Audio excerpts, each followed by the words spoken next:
for September 11th, 2017.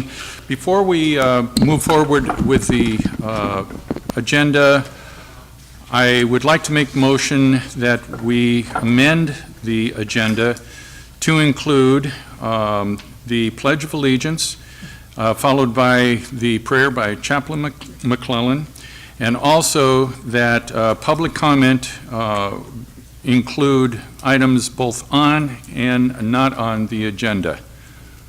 That is my motion, if I can get a second. Second. Okay.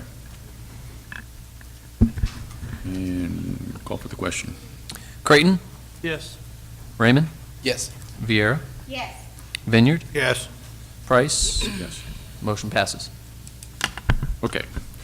If you'll please all rise for the Pledge of Allegiance, followed by the Chaplain McClellan.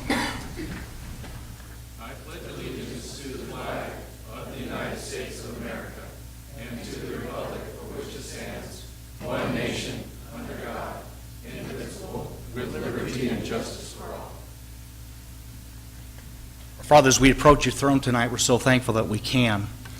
And Father, we come with heavy hearts, and Lord, we've had 2 disasters in Texas and Florida.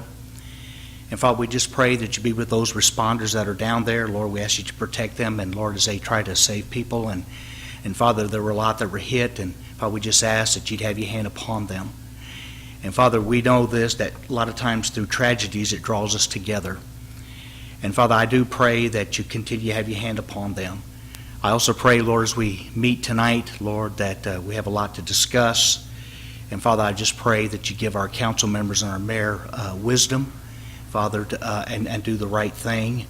We also pray for our police and fire that are out patrolling and working tonight. We ask that you protect them, get them home safely. We thank you for their service. We also pray that you be with their families. And Father, we just ask that everything that's said and done tonight would be that to glorify thy name. For we do ask it in Jesus' name. Amen. Roll call, please. Creighton? Here. Raymond? Here. Vieira? Here. Vineyard? Present. Price? Here. We have quorum. Mayor or city attorney report out from closed session. Mr. Terpstra, please. Yes, Mr. Mayor, members of the council and the public, City Council did meet in closed session at 5 p.m. tonight. I believe the agenda noticed that it's 4:30. It was actually at 5 p.m., and the continuation afterwards will be from the 5 p.m. session. To discuss the TCP pending litigation that's been pending for many years here, was given an update by legal counsel, giving direction to legal counsel, but no further reportable actions were taken. Thank you. Okay, thank you. Next item is presentations. Our monthly verbal report by Merced County Districts 3 Supervisor McDaniel. Supervisor McDaniel, please. Welcome. Thank you. That one came up pretty quick. Mayor, council, thank you very much for this. Try to get that to stand up. I'd like to stand up. Tomorrow for Merced County, it will be the final budget. It'll be presented after our regular meeting. Right now it's scheduled for 11 a.m. It's not line by line, but there's going to be probably some action to see what's going on out there. I'm looking forward to it tomorrow. I represented you last week in Washington, D.C. I do sit on the San Joaquin Valley Policy Council, and I had to bring what I was the lead speaker for. It was the Geographic and Socioeconomic Equity and Transportation Infrastructure Grant Programs. I had to say that every time at every meeting. So anyway, what our position was in the Valley is every time we're going for a grant, transportation-wise, whether it's Tiger or Infra, there's a stipulation, either 2,000 or 200,000 or more, or 200,000 or less. And so we were pitching in Washington, D.C. this time to the Department of Transportation and to our representatives that we need a middle classification.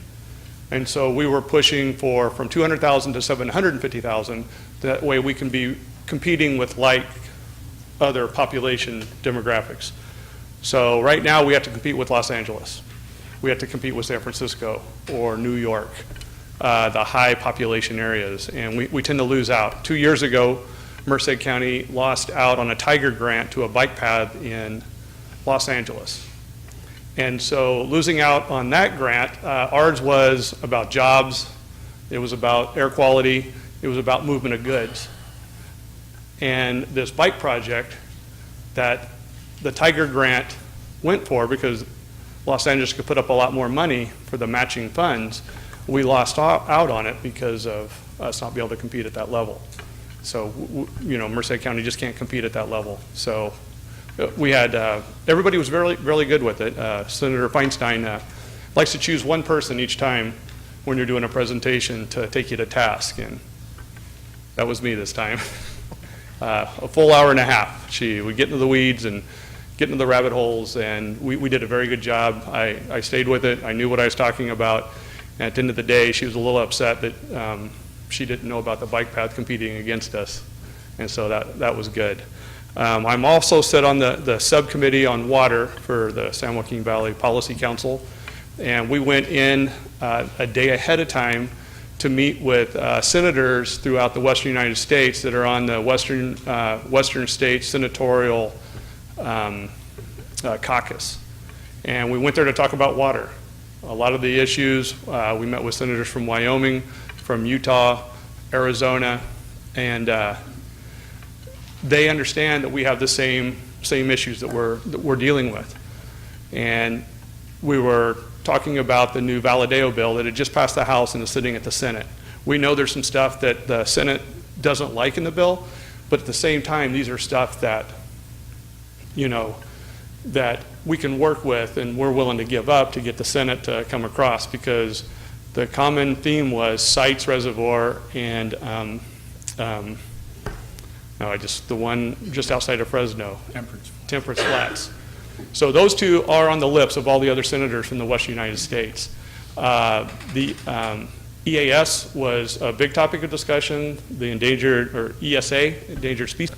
The CEQA and NEPA Yes. type thing, are we anywhere closer to getting that through to, well, I don't know if you have to draft a new bill in the House and then. No, it's already passed. It's passed and passed the Senate. It was in the last WARDA bill. Okay. So we do have the NEPA CEQA, and it doesn't necessarily name NEPA CEQA. If a state has a more stringent environmental process, that we should default to the larger process or the harder process. California falls under, because CEQA is much better than that, or much more stringent than the NEPA. The problem is, so Department of Transportation has made a ruling on it. Their ruling is to go forward with it. So now Caltrans still has it, and Caltrans needs to make a decision on how they want to handle it here, and they haven't made a decision on how that is to be done. But would it be, if we had the funds anyway, would it be out of the way right now? Would the CEQA work for the Phase 2 for AME? As of the way it sits right now, federal funding wouldn't be transferred through Caltrans because they haven't made a decision on the ruling that was made. Right, but okay, so NEPA wouldn't factor. NEPA is a factor. Caltrans has not made a ruling on it yet. Oh, We're still waiting for them to do their ruling. Department of Transportation at the federal level has done their ruling and have accepted it and passed it on. Now we're waiting for Caltrans to make their ruling on it. and no idea about, maybe that's an MCAG question to ask. It probably is. Okay, very good. Yeah, but all the COGs are all throughout the Central Valley or throughout the whole valley are very aware of it and they're monitoring it closely. Okay, very good. So it has passed. So we did our jobs. Perfect. Okay, All right. Anything else? thank you, Darren. Thank you. Next item is comments from the public, or public comment. And because this item has been agended, we will read something different. Notice to the public, at this time, any person may comment on any item which is not on the agenda. Please state your name and/or address for the record. Action will not be taken on an item that is not on the agenda. If it requires action, it will be referred to staff and/or placed on a future agenda. To comment on an item that is on the agenda, please wait until the item is read for consideration. Please limit comments to a maximum of 5 minutes. Are there any members of the audience wishing to address the City Council? Chief Lawson. Good evening, members of the council, Mr. Mayor. It is my distinct pleasure to introduce tonight your newest Atwater City firefighter, Battalion Chief Justin White. Chief Corporates couldn't be here to do that tonight, so it is my pleasure to introduce him. Chief White comes to us from Mariposa, where his previous assignment was as a fire captain. He has a wealth of experience. He's worked within the county as well as on the state side for CAL FIRE, and he has a ton of experience, and I think he's going to be a wonderful acquisition to the city. I know Chief Pimentel has set the bar extremely high, but I can assure you, I've told them to be joined at the hip, so there'll be no hiccups, and we'll continue to progress and provide the highest level of service that we can. Thank you all. With that, I'll have Chief White make a little speech. Thank you. I appreciate it, Council Mayor. I've briefly kind of met most of the council and the mayor and city manager, so I appreciate the opportunity. And Mark Pimentel is not only a good friend of mine, but he is a serious hard worker, and I look forward to filling those shoes and working through the city and producing a great fire department for the city and the public of Atwater, and to continue to strive for the excellence that the Atwater Fire Department's done. So, with that said, I appreciate it, and I think we have something to go for tonight for an agenda item, and I look forward to working with you guys. Welcome. Very good. Thank you very much. Thank you, Chief Lawson.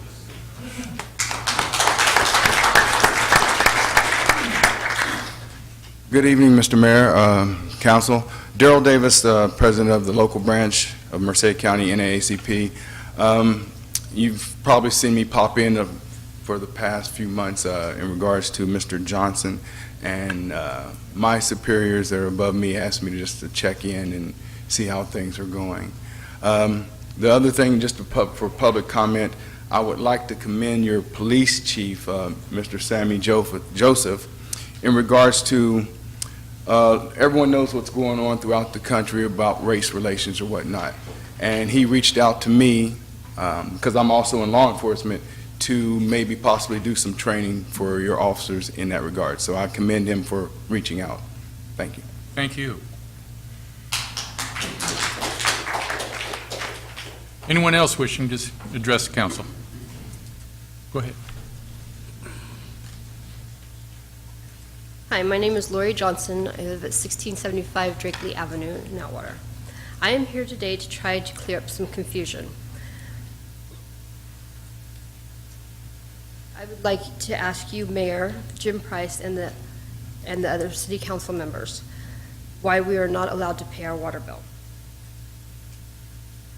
We went to the finance department and gave them our debit card and asked to take care of our water, and they said, have a seat and we'll come back out in a few minutes and we'll have some answers for you. They came back out in a few minutes and they said, come back tomorrow. And they didn't give us an amount that we had to pay. They didn't say they couldn't accept a certain amount. They just can't accept any money from us because it turns out that our water is on vacation mode and it says do not collect. So I've heard that you've said that we needed to pay our water bill so we could have water. Well, for 4 years, we've been trying to do that. And at the beginning of the 4 years, it wasn't our bill. It was added to our bill. And we've been fighting that, but we signed that contract, and then now it's saying do not collect. I think me, as the victim that this is happening to, and the residents of Atwater have the right to know why we're not allowed to pay my water bill, why we can't have water.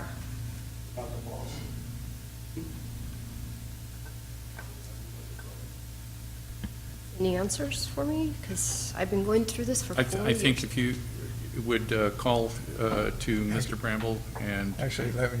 Okay, go right ahead. Okay, Mrs. Johnson, I believe that you received a call this afternoon. Yes. Setting an appointment with me. Yes. And we'll go through the contract dates that you haven't paid and the amount that you owe from November.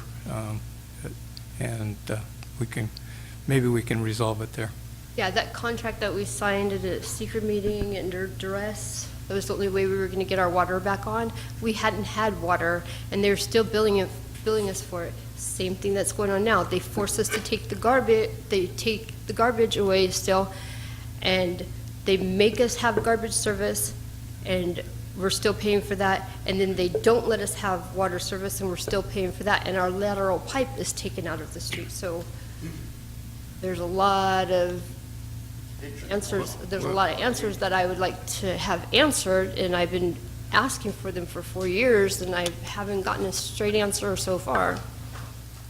We will have our meeting. I'll try to get all of your answers. Thank you. Anyone else wishing to address the council?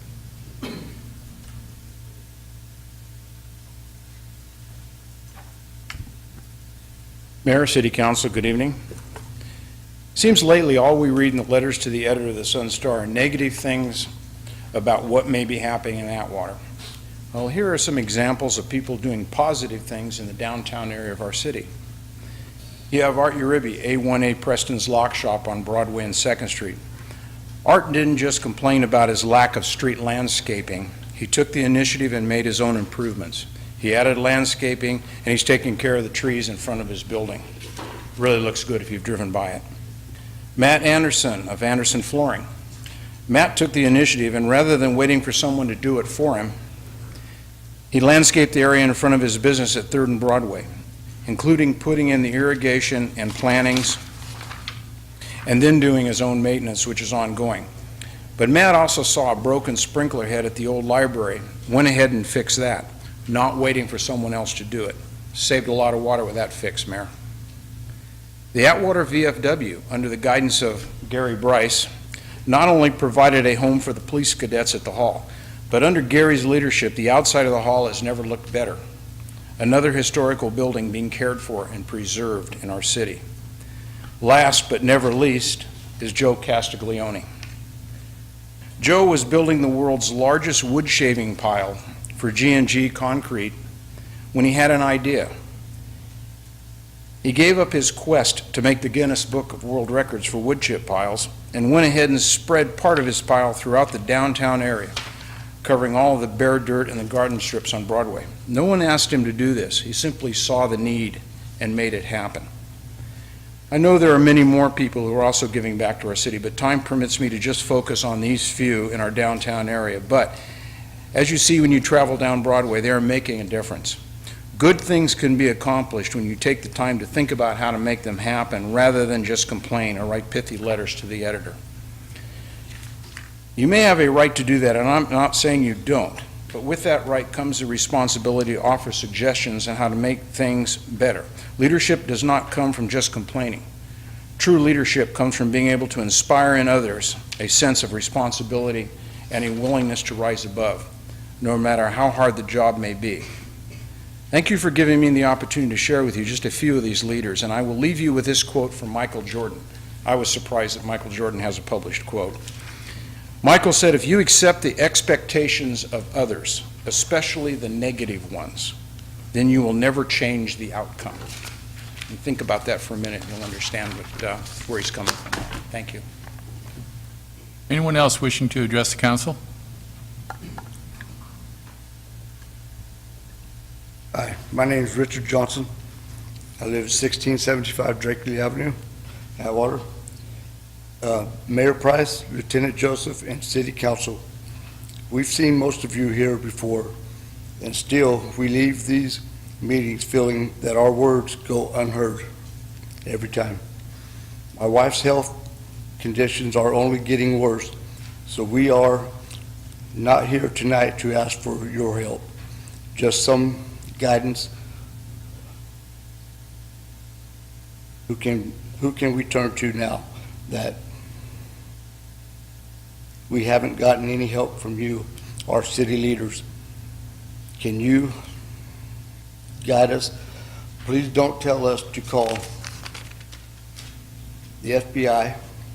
They have enough of our files on report to look at into the crimes and corruption of the city. Please don't tell us, our congressman, he has plenty of reports and documentation from my wife as well. His hands are tied. Please don't say the Attorney General. They also have reports, documentation, and don't give us any real answers. Please don't say the Department of Justice, they have many reports and documentation from my wife that they keep on file. Please don't say the state police. You can't even get the Highway Patrol to admit that they are the state police. And please do not dare to tell us to make a report at City Hall or have you found the last 15 reports we filed? And if so, what was the outcome?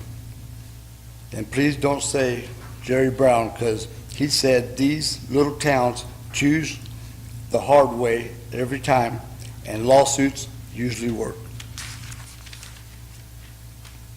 And I just want to ask the mayor about the meetings we had quite a few months ago, I think it was last year now, and where we had the 3 officers around us, Chief Petro, Wisdom, Code Enforcement, Velasquez, you, and LeQuinder. We signed that 9-year contract because she was sick, and we told you every time, we told you time and time, we don't owe this freaking money. We don't owe a dime to you guys. Let me tell you right now, we don't owe you a dime. Period. And do you remember those 3? That was just one of the 3 meetings where we signed a 9-year contract with you. Do you remember that? I might be sounding like I'm an asshole, but you know what? This is my life, Richard, my wife's life. Richard, I'm going to tell you right now, Mhm. language like that will not be I'm sorry. tolerated in the council. I'm sorry. And if you want to address all your concerns, we will address them with Mr. Bramble, as he has indicated. Okay, I got another minute and 35 seconds, right? Yeah, you got any answers for any of this stuff? We about will address whatever your concerns are at Mr. Bramble's. Okay, okie dokie. I've heard you say a lot worse. A whole lot worse. And I don't go to you and say, hey, interrupt your deal. I just said a little Richard, thing. you're in a public forum right now, Yes, and I I am. will not tolerate it, and that is the way it's going to be. If you What am I cannot doing? abide by that, then take a seat. So our suffering is okay with you. It's fine, it's okay with all of you guys, as far as I'm concerned. Have a good day, have a good night. I don't need to be in here right now. Okay, what we gotta say, that's only maybe 10% of what you guys have done to us. Don't even think that we're not coming back, because there's a whole lot that you've damaged our life permanently. Permanently damaged our life. You city council members, you have an obligation to check into his dealings with us. Just stand up and be a Richard, heartfelt person Richard, that cares please about leave people. the chambers. Be a Please heartfelt leave the person that chambers. cares about people Chief and Joseph. just look into it. Just look into it, is all I ask.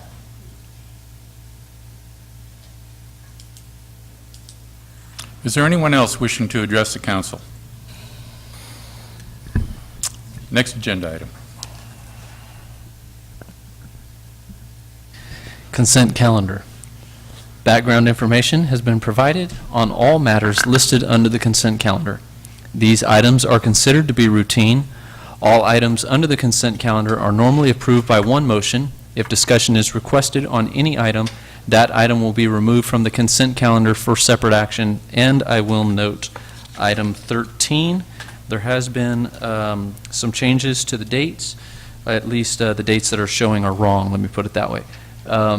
And that is, those dates should be listed, instead of September 23rd, 2017, that should be listed as October 14th, 2017. And the hours are also wrong. Instead of it being from 8 a.m. to 5 p.m., that should be moved from 9 a.m. to 4 p.m. Okay. Are there any items on the consent calendar that any council member would like to remove for separate consideration? Mr. Raymond? Item number 4. On number 4. Okay. Mr. Vineyard? Item 13. Item number 13. Any others? Are there any items that any member of the audience would like to remove from the consent calendar for separate consideration? Okay, hearing none, Entertain a motion for approval of the remainder. Motion to approve. Second. Call for the question. Creighton, Yes. Vineyard, Yes. Viera, Raymond, Yes. Price. Yes. Motion passes. Item number 4, approving the annual Local Transportation Fund LTF claim. Okay, Lori? Staff and mayor, council members. Last council meeting, we were asked to go back.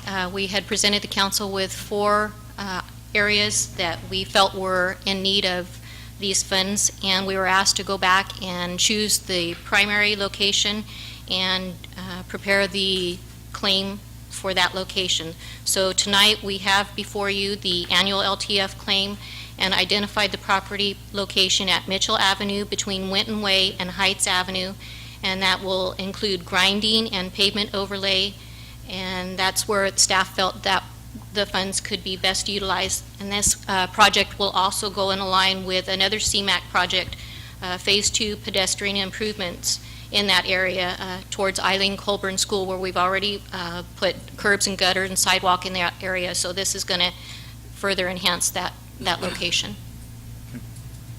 Mr. Bremen? My question is for the city manager. If I remember right, Councilman Creighton brought this up in this fashion, and it was voted down, and that it was going to come back to have council choose the priority. Even though this was the priority, I wanted, the process seems to be a little bit off. Okay. And I just want clarification on that. We talked to staff, and I guess I understood that you were looking for the number 1 staff recommendation, so it's my fault. I obviously misinterpreted what was being said.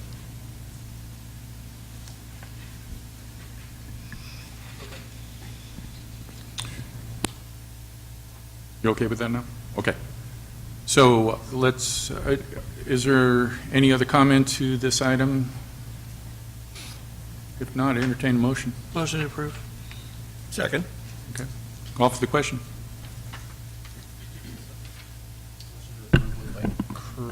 Mr. Creighton. Vineyard, Yes. Viera, Yes. Creighton, Yes. Raymond, No. Price. Yes. Motion passes. Next item is what would be showing as number 13 on our agenda, annual petitions. Request from Love Atwater for assistance with Love on our downtown local businesses and volunteer appreciation day event. The reason I wanted this polled, basically, you covered several of the items, basically the wrong date and whatnot. But I also want to recognize, and maybe some people think it's a petty thing, I don't. Troop 3048, the Girl Scouts, is also included in this. They did a presentation right along with Ms. Perez, and I want to make sure they get the recognition that they are also involved in this, because I think that's a huge step for the city and for that troop. And with that, a motion to approve. Second. Any other comment? Call for the question. Did you want to speak, Gloria? I will. If we're good, I don't want to say anything. You're good. Mr. Raymond? I was just going to see if we had to open public comment. What? She says she's good. Okay. Okay.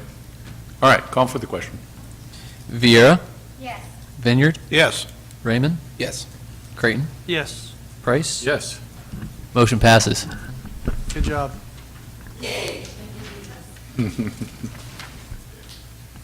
Next item is our interim city manager's reports/updates, which is presentation and referring Title 8 and Title 17 of the Atwater Municipal Code regarding medical and commercial marijuana to the Community Development and Resource Commission. Mr. Bramble?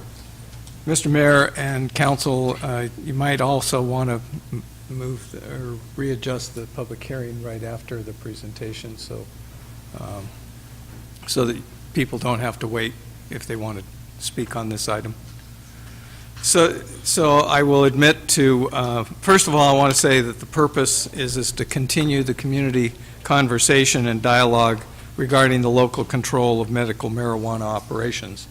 City Council is well aware, and I hope the community is that the City Council needs to adopt an ordinance regarding local control of marijuana businesses prior to the end of this calendar year, or else we are under the control of the state, and we don't want to be in that position. Unfortunately, I didn't have the staff from Community Development with me at the time. I realized that we needed to move on, and I saw a signed resolution from the CDRC. Unfortunately, I was wrong. So, I knew that was going to happen. So, give me a second here. So, the main features of the ordinance that's before you is, one, it requires that all growing of marijuana would be indoors, whether it be for individual use or commercial grows. Second, the ordinance allows for cultivation and nurseries. Third, it does not limit the number of cultivation and nursery operations that can occur in the city. Fourth, there are no allowances for dispensaries within the city. And fifth, that all security plans would be approved by the chief prior to the operation or the letting of a permit for a cultivation or nursery facility. So the Community Development Resource Commission has done a great deal of work on this, and some of the things that they had introduced and had questioned was, should there be a charging of an educational fee for education of the youth? This may very well be a duplication of state statute because there is a provision in the state statute that allows for educational contributions and for the school districts to provide education. I think that was on a local level is what that commissioner was speaking about. Not to duplicate, but to enhance the program. And that may be. There may be some other issues that come along with it, but I'm not going to try to evaluate whether it is or it isn't a good idea. I'm just telling you what they've looked at, and what's in the state statute. There's a creation of a limit on they suggested a limit on the physical locations of the cultivation and growing, and I think a number of numbers were talked about, but they indicated, at least in a staff report that I read from Mr. McBride, that there'd be no more than 2, and that there would be a requirement for the use of armed security guards for any business dealing with marijuana. So at this point, this is open for City Council discussion. You should have a public hearing, and after the public hearing, this should be referred back to the Community Development Resources Commission, and they do have it on their agenda for September 20th, so that they can review it and hopefully then forward an ordinance to you. So what this isn't is an opportunity for dialogue, but it is for discussion amongst the council as to items that you would like to see in the ordinance. I would like to, at this time, ask the audience, is there anyone that would like to speak to this particular item? And Mr. Mayor, specifically, if I could, Yes. we would be opening the public comment on this item and, of course, item 19 at this point, which is the introduction of the ordinance. Which Right, we I would was not going be to doing. go after 19, after public comment on Very this. good. Go ahead, Mr. Bryce. Gary Bryce, 106 East Manzanita Drive. I believe if you look at the minutes and the way it was reported, that was not a recommendation. This was a concern of one of the CDRC commissioners suggested that there was no vote on it, so it was not a formal recommendation. How it wound up into the ordinance is beyond me. I had not seen the ordinance since it's been floating around legal or whatever, it's been floating around for like 2 months. So this document that I got off the internet, the city website, was completely different than what we reviewed several months ago. So that was my question there. And going back to, and I know we have an item 19 here, and here we want to, we've already had a first reading for this particular ordinance, and then a recommendation to send it back to the CDRC. How can that be? You've already had one public meeting on this and waived a reading, so you should be having a second reading. Just a question, is this a snafu, or somebody clarify that for me? Well, actually, it probably, all of it lays on my shoulder. So what we thought had been a recommendation from the CDRC, I felt that you had passed the ordinance. Unfortunately, I didn't. Justin wasn't in the office at the time, so I couldn't double check with him, and we were up against a timing. And I knew that the timing for the ordinance was such that if we had a public hearing, it would give the council an opportunity to review it and then have a first reading.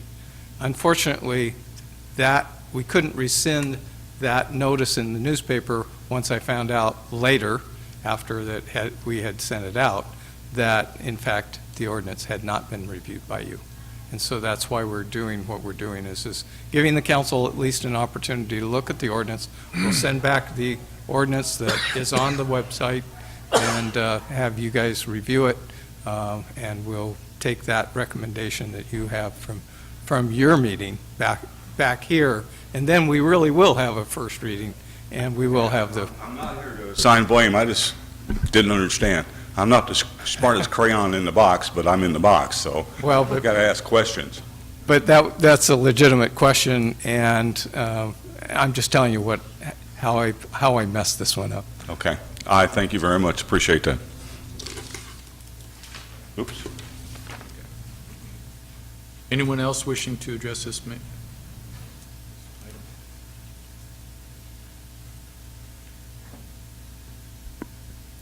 In reading through the ordinance, actually, you did a pretty good job on this, but the one part that I have a problem with on it that I think really needs to be addressed is the part about 2 permits. I mean, that doesn't make any sense at all. 2 permits, you can have this thing locked down by 2 individuals who aren't going to build a facility, aren't going to pay the city anything other than the permit fees up front. They can sit on this thing for years and reap benefits by the increased value of those permits.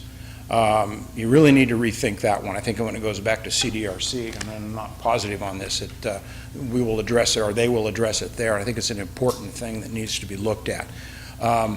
You can control the number of facilities. It's pretty easy to do. You've got a building department, you've got building codes. They can't be built near schools, churches, other places like that. So I think you really need to open that up. You could put 50 permits on there. It's not going to mean 50 facilities. You have control over that. But that eliminates a couple of people from controlling this whole operation in this city. Really need to think about that. If you're going to move forward on it with 2 permits, I would advise going even more, up to 25 or 50, because that's going to enable somebody to come in and actually open a facility without having to deal with 2 people buying up those permits, holding on to them, and then kind of holding you hostage. So it might be something to really consider on this. Thank you. Anyone else?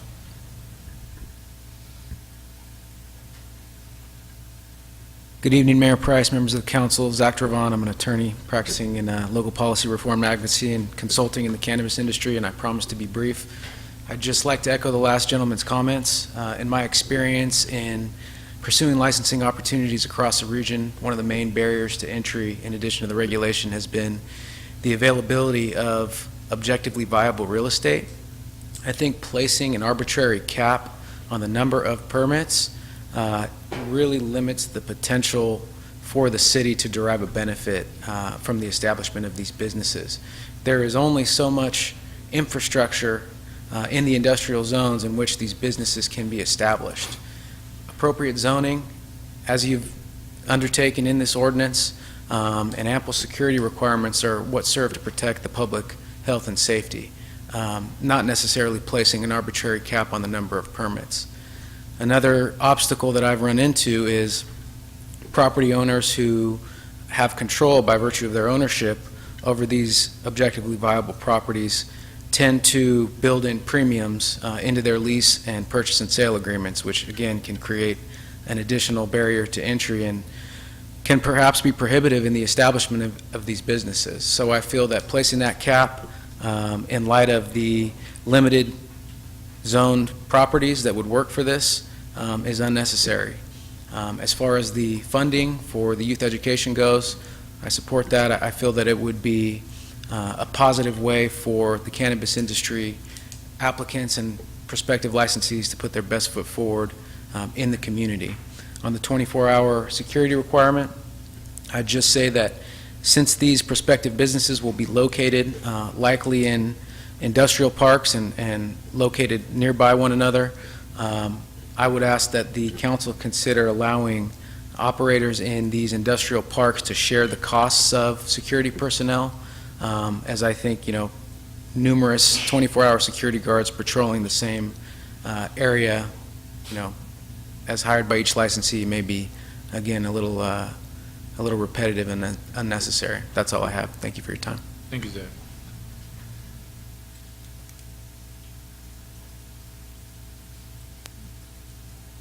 Linda Dash, Atwater. I guess I'll take the blame on the 2 and also the 24-hour security guard. When it was presented to us, the information that we should have received, you really didn't get a lot of information. And I was not a proponent of the marijuana growing, but I wanted to be able to be fair, so it was me that suggested the 2. But after doing some studying later on, I found out that was a dumb suggestion. But it was never in a form of a motion where we would have sent it to the council. The security guard, I still think we do need that because, some folks steal from other folks. So I kind of think that should stay. But after doing some studying on this, I think it would be tying our hands if we did limit it to 2. So I just want to let you know, I don't think that was submitted to the council as a resolution, and I don't think we all voted on the 2, or it was just general talk between us CDRC members. Thanks. Anyone else? Okay. Mr. Vineyard. Were you going to deal with 19, just double checking before Well, I make my comment? We need to take action on this one, do we not? Then, in listening to some of the CDRC members and the others, I'd like to make a staff's recommendation, a motion to refer the ordinance 982 back to the Community Development Resource Commission so they can give their final recommendations. I'll second that. Call for the question. Vera? No. Raymond? Yes. Creighton? I'm just confused where we're going. We were going to do both of them together, and now we're calling for a vote on this. Calling for a vote to send this back to the Right. CDRC, and the public comment will, or the public hearing You will guys come lost later. me at some point. I don't know if everybody else is keeping up with this, but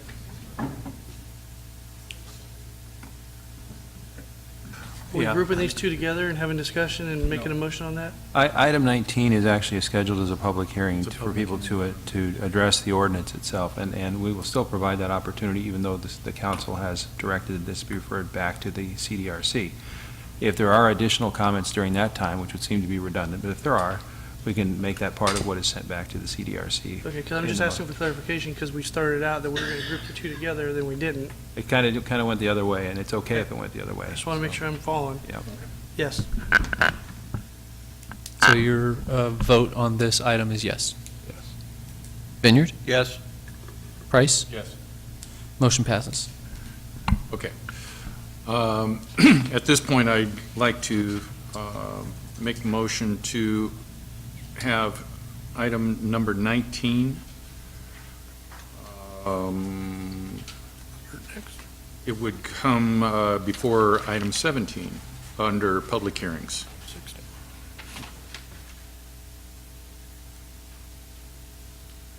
Second.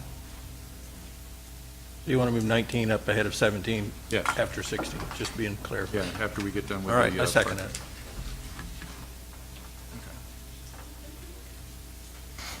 Okay, call for the question.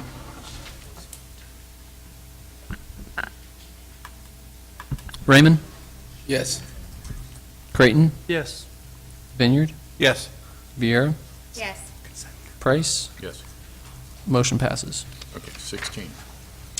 Mr. Mayor and Council, one of the, and I'll have Chief Joseph follow up, but at this point, one of the comments that was made to me while meeting with you and some other citizens, that one of the areas that is lacking in terms of service was this parking enforcement. And the chief and I discussed it.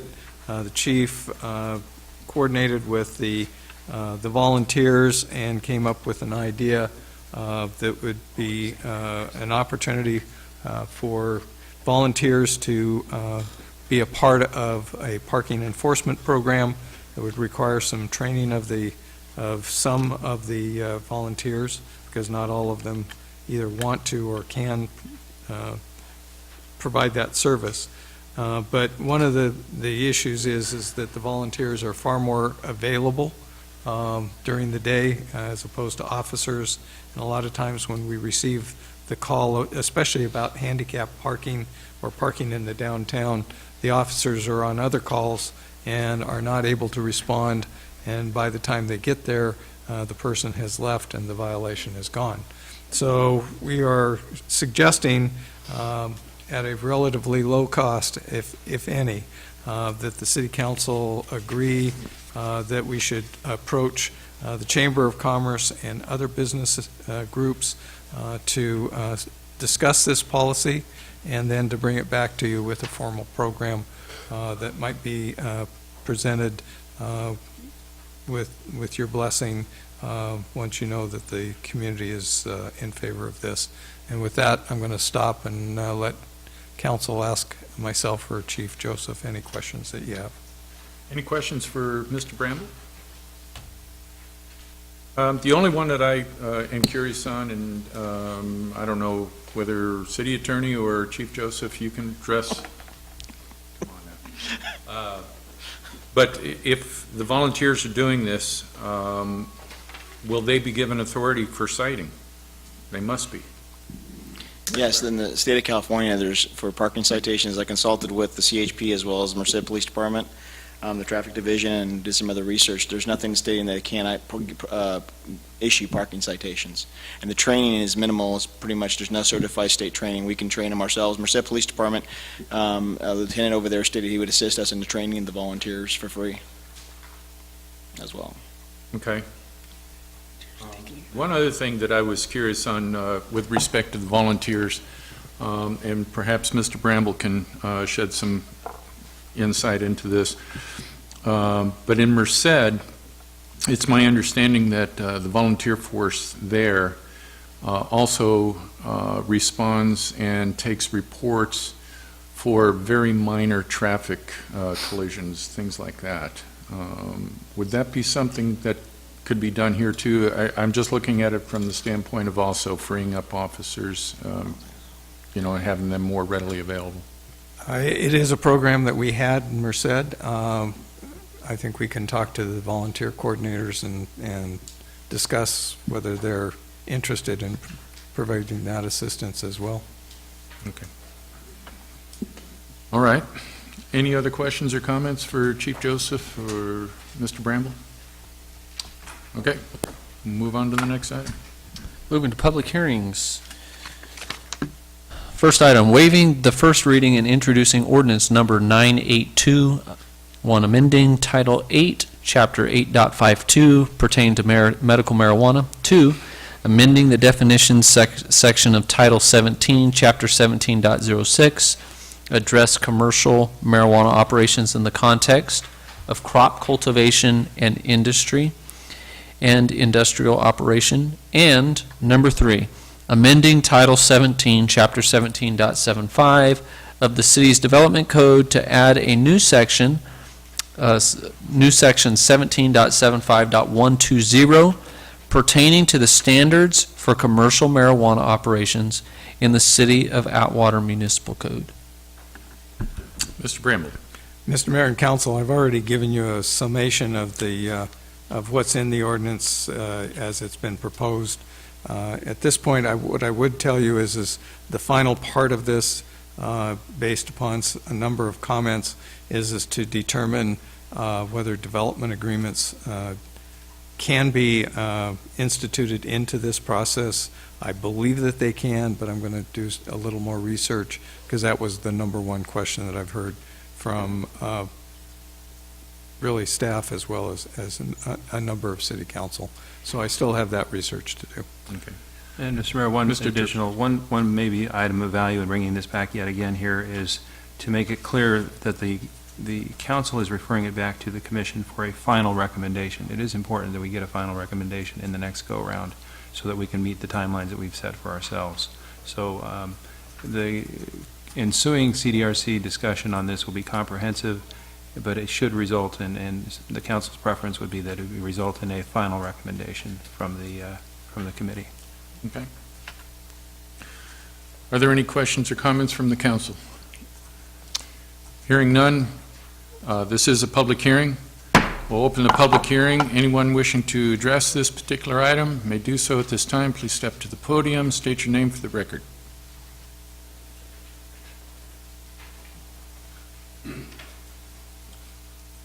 Me again, I just had a thought, and I read it on Facebook, whether it's fake news or not. Right now in Sacramento, there's a bill before the Assembly to combine medical marijuana and recreational marijuana in the same store, side by side. This thing is changing every day. We're never going to get a handle on this. They're also thinking about reducing the age from 21 to 18. Like I said, this thing is changing hourly, you know, and I don't know what's going to happen. And I know the state is not even ready for this. Our ordinance here is if we do this. Right now, there's nothing authorized in the city of Merced. No stores, no cultivation, except for marijuana, medical marijuana. Okay? Some of this, I would surmise, would have to go on the ballot. We're out of time to put anything on the ballot, whether the citizens want this stuff or not. My purpose, and I'm sure your purpose, was to get a guideline, just in case the state goes, okay, we gave you a chance, but this is the way you're going to do it. So this is our way of controlling what goes on in our city. Another point that I probably should have made at the public comments is the CDRC is not getting the information, all the information it needs to make recommendations. I had a person contact me and wanted to know what I thought of their building plans, what they thought of their business plans, how they're going to set up these places, the whole 9 yards. And come to find out, there's been several people come into this community and present these plans. We have never seen them. I don't know if the council has ever seen them. They had mock-up of warehouses, how they were going to set them up. We never saw those. We are not a functioning commission. And we know for a fact we're only recommendation. We only just recommend. But we want to recommend with the best information we have, and we don't have it. It's being cherry-picked, I would assume. I do not know. If the commission cannot be trusted with the information that is submitted to this city, you need to get rid of the commission. Go back to a planning commission, parks and recreation, whatever you want to do. But we have no authority, which we knew we didn't. We're all volunteers. We're not kept up to date of what's going on. We have to do that on our own, which we probably should. I agree 100%. But if you don't give us information, we cannot make decisions. So again, either redefine the commission or get rid of it. You're wasting your time and you're wasting my time. Thank you very much. Thank you, Gary. Anyone else wishing to speak to this item?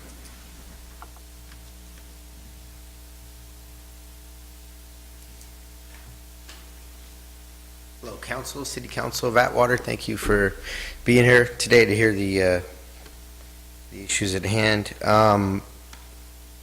Reviewed this ordinance, and there's incredible value here for the city in the ordinance, incredible value for the operators that could come into this city and do business. But there isn't an incredible value for your cannabis consumers. These are people that use cannabis that are trying to change out opioids and all these other types of medicines with cannabis. My mom suffered from cancer, and we decided to use cannabis instead of all the painkillers that were prescribed to her. She overdosed on cannabis many times because she woke up in pain and just would go back to sleep instead of being in a grave. So I would encourage you to worry about your citizens, give them safe and legal access to cannabis products, make sure that it's in your ordinance. Don't forget your citizens that are hurting and in pain. A lot of people, a lot of citizens here in Atwater use cannabis, and they don't use it just recreationally or to get high. Cannabis represents a last stop for them before they leave this earth, and I think that your ordinance should reflect their need. So I don't see any deliveries. I don't see anywhere where they can obtain the cannabis that will be proudly grown in Atwater. It's not in your ordinance. Are you not proud of this cannabis? Is it something bad? Does it have to be only shipped out of Atwater? I think it's great. It saved my mom's life. She's still alive. And if she lived in Atwater, I would be upset that she can't get products in Atwater, that she has to go out of town, like there's something wrong with her, or there's something wrong with cannabis.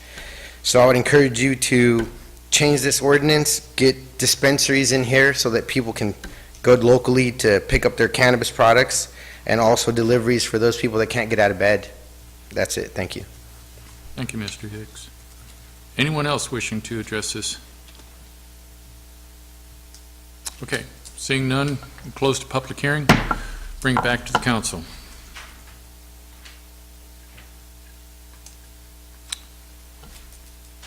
Any comments? So this is the point, Mayor, where we have open discussion about what we want to do and not do with the ordinance? Well, hold on. Mr. Raymond? I just wanted to make a comment on the education component. Somebody's already reached out to Mrs. Schreiber, and she's all in to work with us to make that happen at the elementary level. Okay.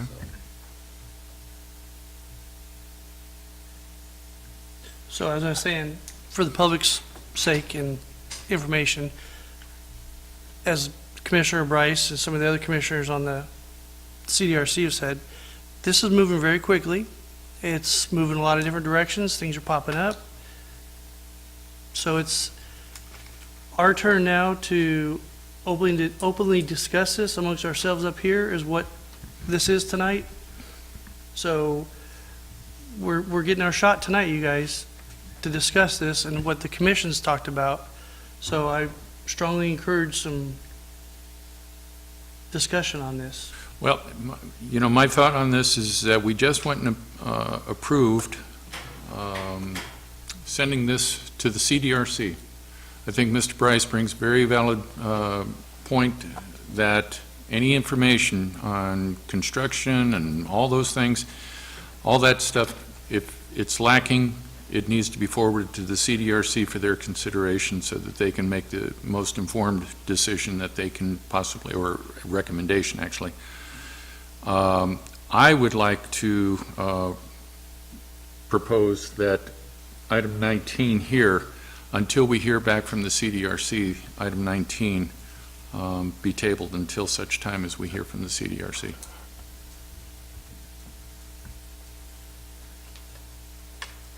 Mr. Creighton. So what I'd like to share with the rest of the council is we started the discussion out earlier about development agreements, not development agreements. I'm a strong proponent of development agreements for the simple fact that we as a municipality can enter into a development agreement with you, the builder of XYZ products or whatever. We get a shot to ask for things that we can't afford and we don't have. Police department needs a car, the fire department needs a person to do inspections. This is our shot as a corporation to ask those people that want to do business with us for things that we both agree on. Nobody's holding a gun to their head, so the city can get things that they couldn't normally get with just through the building permit. So I think a development agreement gives us more tools and gives us an opportunity to ask for things that we may not have known when we do pass this thing. So as several people said, things are moving really quick. We don't know what we're going to need in 18 months from now. So I want to make sure we keep that avenue open and that we as a community lean heavily on development agreements, not only for this operation, but for all projects that come into town. We are flat broke and our trajectory is up, but we're still broke, and we need to ask for things that we don't have so we can be successful, and that those businesses can be successful when they come to town. Following that, the comment about whether there should be armed guards or no armed guards, or security or no security, I agree that the industry should dictate, along with law enforcement, that the chief of police, the fire department, the building officials, the government employees that interact with these marijuana grow facilities or whatever other facilities we approve need to collaborate with our organization to get what's needed. What we decide whether they need one or two, that's not what we're going to do. We're going to try to codify as many things as possible in this ordinance, because there's no ordinance right now. So we're going from nothing to a marijuana ordinance.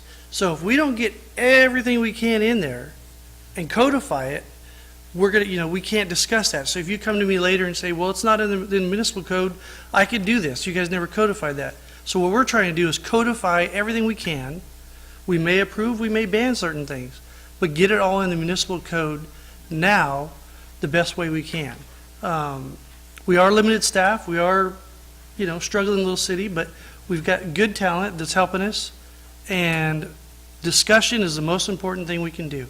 What you people did tonight, coming up talking, opening this thing up, is what we have to have. We have to have open dialogue. There's a lot of people that are against it, a lot of people are for it. Let's just do it right. That's my comments. Mr. Raymond. I heard mention of a timeline a little bit ago, and I know you want to table this item.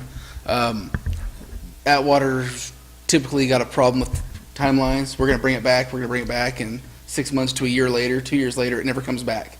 So what's this proposed timeline to have it back to council? Let me if we're sending this back to CDRC for recommendation, that's why I'm proposing that we bring it back once we receive that recommendation. Otherwise, what are we approving here? So would that be this month? Would that be next month? Well, as soon as their recommendation is received. As soon as their recommendation is received, it's on the next agenda, as far as I'm concerned. I don't know how long that'll take. What are you meeting, Gary? What's your next one? September 20th. 20th. Okay, so the following city council meeting. We have a 10-day notice requirement, so it'd probably be the first meeting. No, well, I'm just saying, he's asking about, when we want to bring this back. I'm talking about bringing it back with your recommendations, and then doing as Mr. Creighton suggests, to incorporate or not to incorporate those recommendations into what we're looking at right now. Let me just add a little context if I can. As I recall, when this first came to the CDRC, one of the things that they asked for was direction from the council on a couple of issues. They wanted to know what you thought about about 3 issues, I believe: public education, security, and the number of facilities. And so it came to the council several months ago with that, or a couple months ago probably, with that request. Could you give us some direction of what you want to see in the ordinance on those issues and other issues? So they asked for a little bit of help in framing the ordinance. And then it came here, and now we're providing that context to them on those issues. Okay. And then they will, using that information, as I understand it, come back to you with a recommended ordinance. So I think everybody can get both of what they want here. The commission can get what feedback they ask for from the council, if the council wants to give them that feedback. And on other issues as well. We've heard the topic of development agreements discussed. So I don't think anybody intends to reach consensus on any of these issues tonight, but just to identify them, highlight them so that the commission can focus on those and other issues that may come up during their meeting. And then it would come back here with their recommendation as to language. So if that makes sense, that might be a way to proceed. Mr. Vineyard? Yeah, I was just going to make the recommendation that, due to timeframes, is that there's no sense in hearing it September 20th and then hearing it in October, that the commission, if they deem it necessary at their next meeting to have an additional special meeting, then they need to do that, so they can get it all taken care of as quickly as possible. So that's just kind of a recommendation I would make. Mr. Creighton?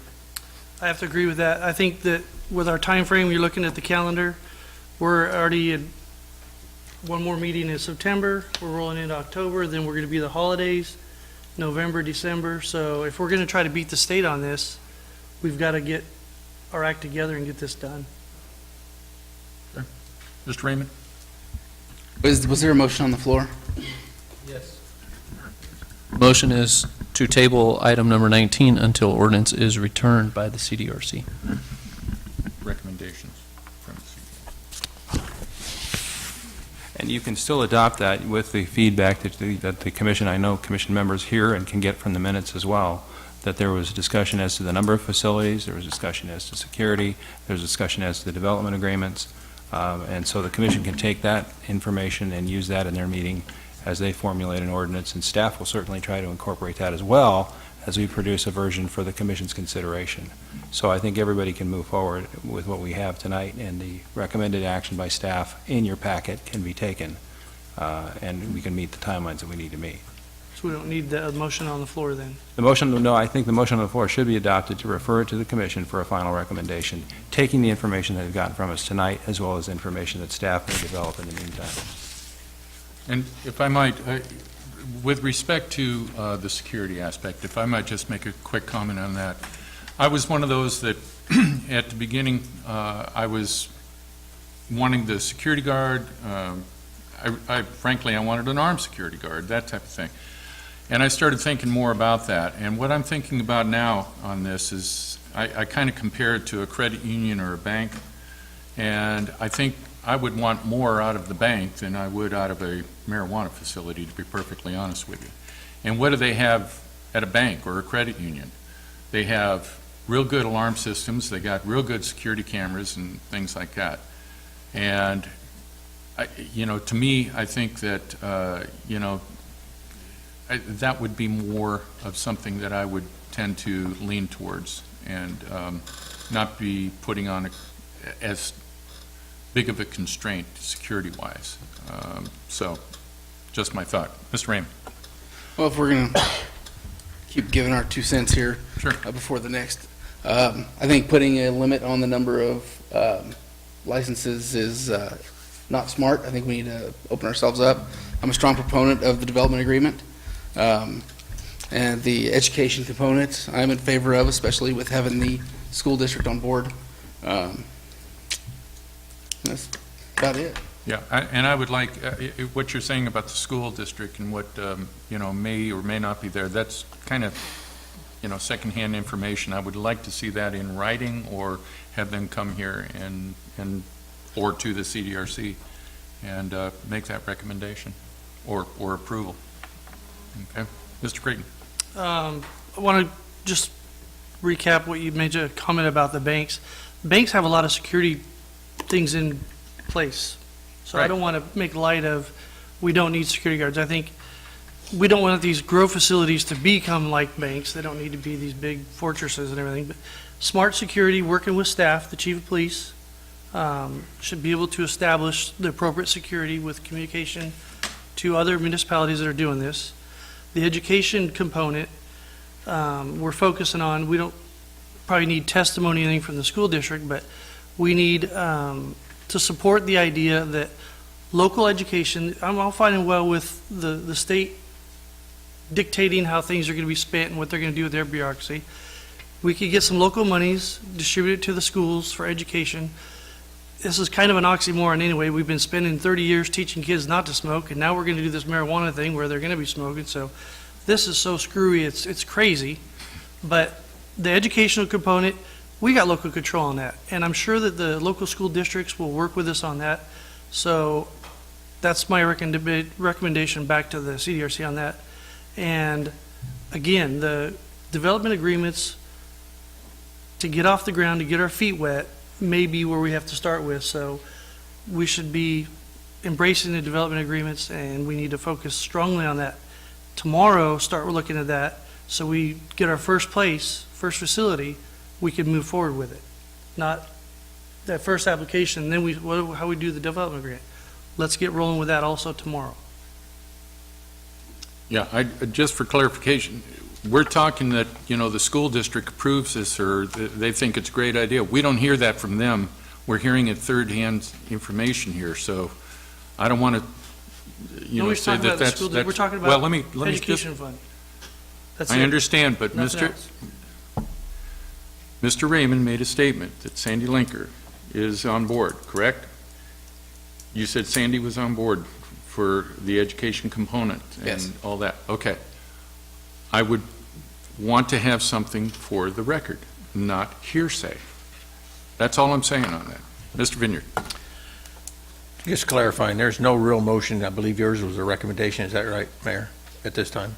Yes. Okay, so I would like to make a motion to refer this back to the CDRC and for them to expedite their preferences to hopefully by the first meeting of September, but no later than the second, or October, but no later than the second meeting of October.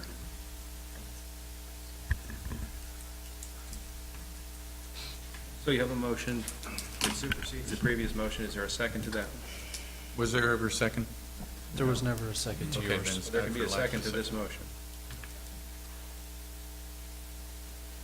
So we have a motion on the floor. Is there a second? Jim, can you clarify your motion for me? Send it back to the CDRC with them to expedite their recommendations to try to get it back here to either the first meeting of next month or no later than the second meeting. I'll second that. Okay. Excuse me, Mayor. Yes. Just so you know, a public hearing notice has been placed for September 20th for the CDRC committee to review this item. Very good. Thank you. Call for the question. We're calling for the question. Mr. Vineyard? Yes. Vieira? Yes. Creighton? Yes. Raymond? Yes. Price? Yes. This motion passes. Next item, public hearing, the third public hearing regarding composition of voting districts for district-based council member elections.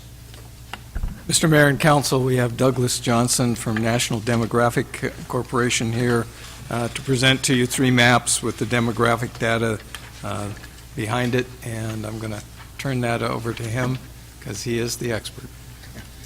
Thank you. Members of Council, Mayor, it's a pleasure to be with you. This is really the point at which this starts getting interesting. The first 2 hearings were very general, as you may recall, just to get any general input, and they were required by law. But now we have maps to show, and typically this is when people really start to pay attention and focus on the details. Just as a brief reminder, we have had 2 hearings already, as was mentioned. Now we're required to have 2 hearings on the composition of the maps. So they're scheduled for tonight and then again September 25th. And then on the 25th, we'll also be request that the council introduce the ordinance choosing the map. If the council chooses to make any changes to the map that night, that'll have to be postponed because the map needs to be posted 7 days before adoption. And then we're looking at final adoption October 9th. We do have time. There's 2 different timeframes going. There's one is the 90-day limit that the state gives a safe harbor from any litigation once they send a letter asking the city to make the change. And that's what's kind of forcing us to race.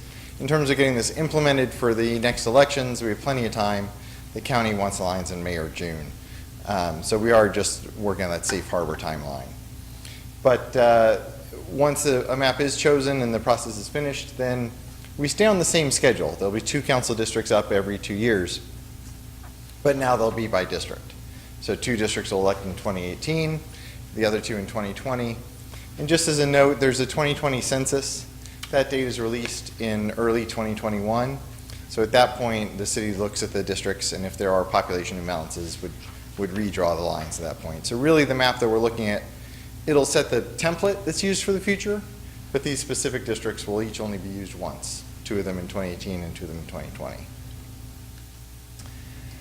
In terms of how these maps were drawn, there's the traditional criteria that we follow. First is the set of requirements. The federal laws, we have to have an equal number of people in each district. We have to comply with the Federal Voting Rights Act, which really means not diluting any, in Atwater we're really talking about Latinos, not diluting their voting strength. But at the same time, we do want to focus on neighborhoods, and race cannot be the predominant factor. So you'll see, I can put a map on the screen of Latino percentages city block by city block, but we can't take a pen and draw around those. We still want to talk about neighborhoods, not individual city blocks when we're talking about the Voting Rights Act. So all those are requirements. The maps I'm going to show you all comply with all of those. Where the decisions come down for the public and the council is the traditional criteria. So we're looking for the map that best balances these criteria. There is no map that perfectly matches all of them. So we want to respect communities of interest. We want the lines to be compact and contiguous and follow major roads where possible. And then we also want to respect the voters' wishes to the degree possible. We want to leave re-election decisions up to the voters, not have my pen tell the voters, you elected these council members in the past, now you can only have one of them. So that is all those are considerations that the courts have said are legitimate considerations, but they're not requirements. In terms of looking at the Voting Rights Act, we're really talking about 2 neighborhoods, really one on the east side and one on the west side. Obviously, there's too many people in between, and they're too far separated to be all in one district. So what we're really talking about, keeping those 2 areas intact. We don't want to draw a line through them that would dilute the voting strength of either of the protected class members, the Latinos in this case, in either one of those 2 neighborhoods. And while the maps do have some odd lines, as you see in a second, they do keep each of those neighborhoods intact in all 3 plans. So jumping into the draft maps, and I'm happy to come back and go through any of this in more detail. It's getting a little late, so I'm going through it fairly quickly. The first map, a little hard to see the name on them, but the first map, you'll see the maps are not that different, especially on the 2 districts on the west side. Essentially, we end up with a northern district and a southern district. Often we'll do a horizontal approach and a vertical approach to give a little more mix. But in this case, because that Latino community is over on the west side, we can't draw a vertical map that would divide it in half. So when you're looking at the west side, the west 2 districts in each map, we really are moving a block here, a block there to give different twists. The real difference in District 1, especially in District 1, is up in the north. Is it Mesquite Drive? Can't really read the screen. There's a neighborhood you'll see in this map. It's in District 2 at the north end. In the next map, it moves to District 1. And as I flip back and forth quickly, you can see that difference pulls District 1 north or moves it a little farther south in order to pick up the rest of the population. So our first map, the green map, you can see has that area in District 2. District 1 shifts down a bit. The reason for the jigs and jogs in the border of 1 and 3 is that population balancing. If I follow a street all the way across, I get the population numbers too far off. Over on the east side, we have a different challenge. For one thing, the big white hole is, I believe, the golf course. That's the unincorporated territory. That's why there's that big white hole in the southeast in all the maps. It's not incorporated territory. And so we don't really have to worry about that. In the green map, we are getting 2 kind of vertical approaches to that area. Following, I believe it's the creek, or it could be the dry creek bed, I'm not sure, between the 2 in the middle of the city. One thing to note, there are some very odd-shaped census blocks. So as we go through this, you'll see the city obviously has neighborhoods that back up to each other, but that don't connect through them. and the census tends to draw these long, skinny blocks. So a lot of the jigs and jogs on the east side in particular are because we're locked into those blocks and the population counts that come with them. So this one, you get a little bit of a long, skinny take, but actually in the redistricting world, these are relatively compact districts. This map as well keeps the Latino community on the east side together, and we actually do get 2 majority Latino districts in this map. In the second map, the orange map, we're getting districts 3 and 4 are not majority Latino, but they're plurality Latino. Latinos are the largest group of eligible voters in each of those districts. And in reality, 48, 50 in these numbers is margin of error differences. You do get a little bit more compact. Obviously, 2 has a funny shape where it's coming down both sides of Schaefer at the bottom. That's, again, because we're trying to keep those neighborhoods together, but we do need to get those population balancing numbers. And we do have some odd-shaped census blocks that are driving it. Essentially, where it says Stone Creek Drive, you can see that there's kind of a zigzag census block that has no streets through it, and that all is one block. So I spent a lot of time trying to get that as compact as possible, but it is a challenge. And then the last one, the last map, get a little bit more square District 4, although it still has really 2 neighborhoods. Nicely, they are fairly reasonable separations of neighborhoods, I believe. Separating those 2. Again, District 2 is coming across Schaefer in the north, which pushes District 1 down a little bit, and we have a slightly different take on the border of 1 and 3 in this map. So there's not a huge range of options. We can look at other things if the council is interested, but these do have equal population districts. They do all comply with the Federal Voting Rights Act, and they all are in the range of as compact as we can get. We don't have a lot of major roads that we can follow because of the population requirements, and they all do leave the re-election decisions on the council up to the voters rather than pairing council members and forcing the voters to choose between them. So this is, as was mentioned, the first of 2 hearings on this. We are looking for input on what the public and the council do like and dislike about the different maps, any preferences, and then any direction you wish to give. If you do want to look at modifications to maps, this is really the time to give those so we can get them drawn and posted in time for the next hearing and possible introduction at that point. That's my presentation. Happy to answer any questions or to answer questions after the hearing as well. I should note, for those that, I'm showing kind of the JPEG and there's PDF maps as well. There's also an interactive map. I don't know if you've checked that out, but where you can zoom in and out and you can see you can go down to the individual houses and satellite views, so you can really get the details. Okay. Are there any questions from the council? Okay, thank you. Okay, so this is a public hearing. We will go ahead and open the public hearing. Anyone wishing to address this particular item of the agenda, please step to the podium. State your name for the record. No one? Okay. Seeing no one, close the public hearing, bring it back to the council. Council, your pleasure.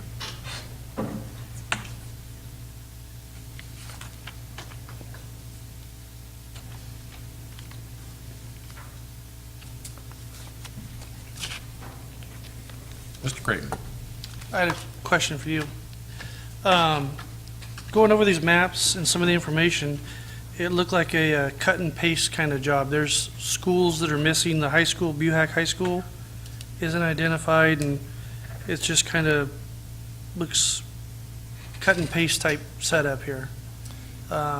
Where'd you get the information at, and how'd you track what was important and what wasn't important? This is a common issue. The map of kind of what are called landscape or landmark points and areas actually comes from the Census Bureau.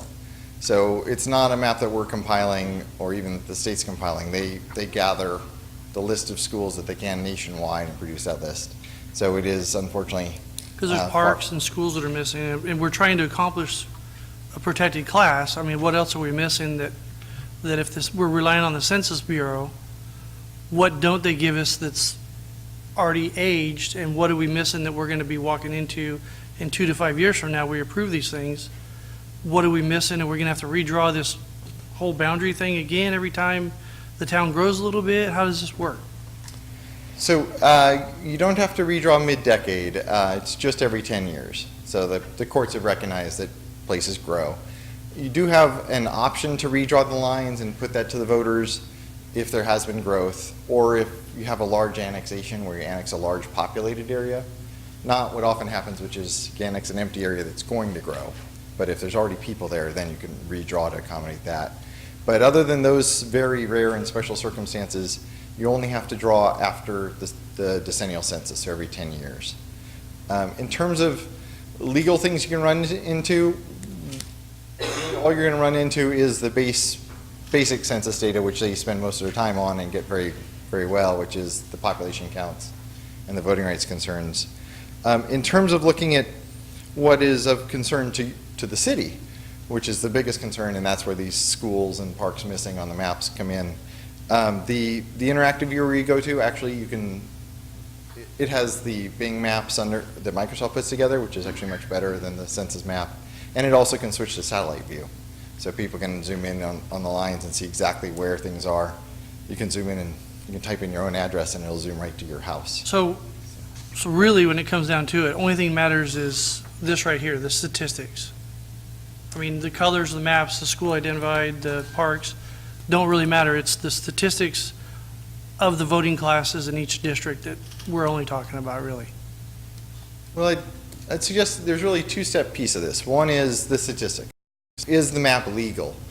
And yes, that is the first hurdle.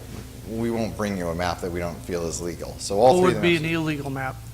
where the has too much difference in total population between the districts. What percentage-wise? You get a 10% spread in terms of the smallest and largest. And we're no more than 2 on any of the maps, right? Correct. I think that's right. So the way we have it, the maps are kind of, instead of just east, west, north, south, make it easy, we're just the size of a neighborhood in Fresno, and we're making this a big deal. Why don't we do that?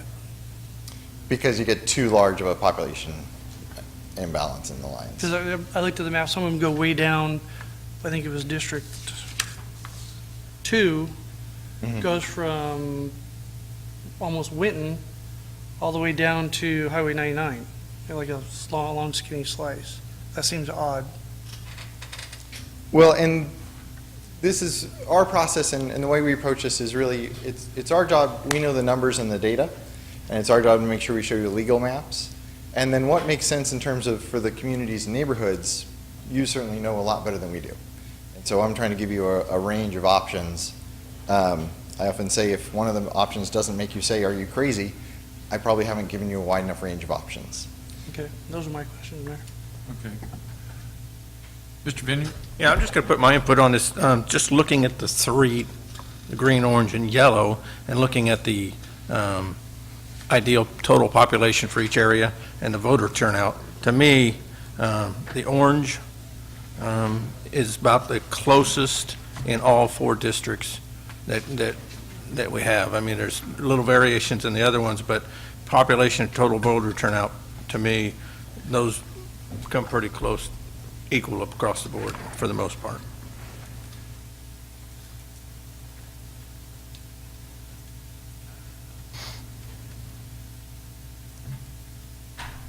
Yeah, just one comment, if I might, on that. What the council members got onto is a very common issue, which is turnout and registration rates and just the age of the residents often vary greatly. So like in the assembly, we have some state assembly districts where we have twice as many voters as others. So we're required to have an equal number of total population, but it is certainly a very legitimate choice to focus on which map also has an equal balance of voters. It's not required, but it's certainly a legitimate decision point. I was curious on reading the statistical data that you provided. It only goes to elections of 2014. Why is that? Yeah, the state compiles the voter registration and turnout numbers by surname.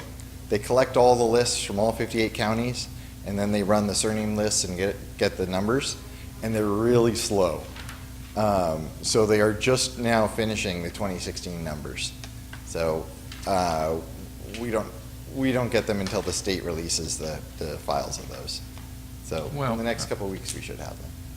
Okay, well, that's a concern of mine is that, there, between 2014 and 16, there could be some changes in there that could affect this, could there not?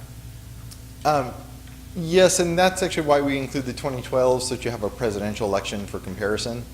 There will be differences between 2012 and 2016, but it gives you a sense of the difference between a presidential election and 2014, which of course is our worst turnout election in history. And so I suspect that 2016's numbers will be close to 2012. We'll probably have a few more Latinos than 2012, but we're trying to approximate it until we can get that data from the state. Well, I'm just a little, keep my mouth shut. Okay, council, what is your pleasure?